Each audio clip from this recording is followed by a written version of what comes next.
Okay, tingin muna tayo. Kung kailang 40, tsaka tayo naakit ng puno.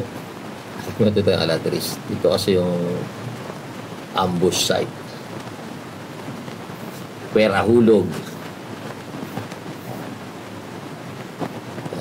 Dito kasi yung magandang pwesto eh. Kukulang tayo dyan. May mga dumadaan dyan tilapia eh. Yun. Tagka na yun mga bossing. Sa po yun, good size na yan. Tilapia. Kaso sumabit yan eh. Kaya bababain natin yan mamaya. Baba na naman tayo ng alatris niyan. Nakakapayat din. Akit baba ka ng puno. Lasa. Dito lang po yan sa sa Manuba. Boss Marshall lang yan. Ilog.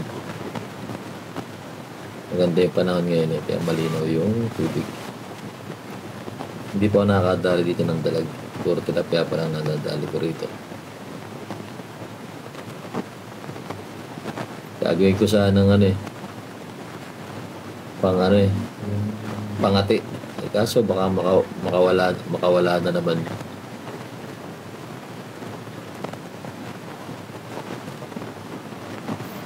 Sumasabit.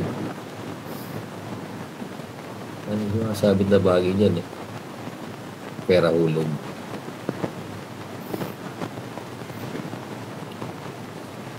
Sa spot na to, nakakadalawa lang ako dito eh. Hindi pa nalampas eh. Sabit ko muna to.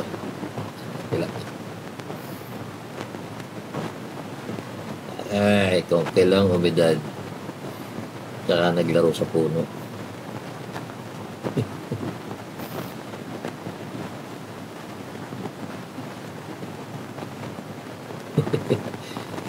Dala ng makalpas yung binaril eh.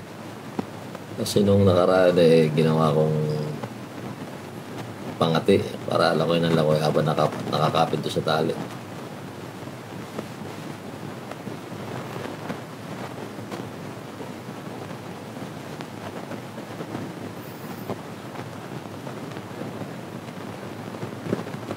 Halal na si Manong eh. Nakakait na ulit tayo. Sinorkat na natin. Nandiyan yung good size. Naisahog na rin yan sa kapartner tagulay. Lasa.